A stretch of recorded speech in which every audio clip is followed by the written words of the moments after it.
Moikka, mä kuvaan tänään uudet petsit-video. Mä oon vaihtanut nää petsit kyllä LPS Eveliinan kanssa.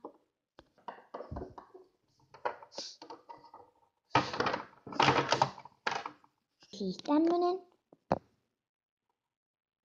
puku.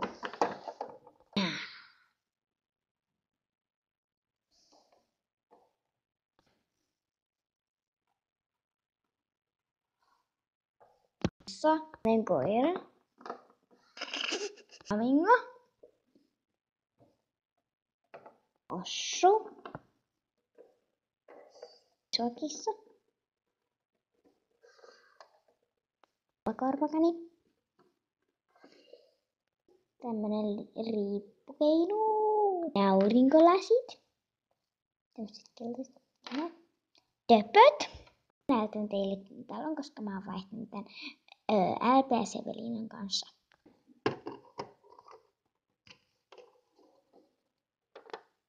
Kun tulet sisään, niin tässä näkyykin tämmönen hieno riippukeinu. Se on tuossa isuokissa ja tuolla ylhäällä on tuommoinen uulakko.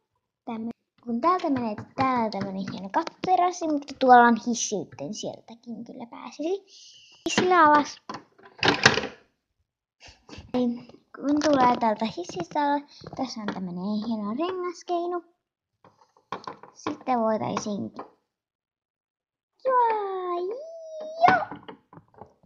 tässä on tämmönen syvä pikkuinen ovi. Sitä voi tulla. Eli tähän tarvitsee magneettipetsi. Ihan se on magneettipetsi.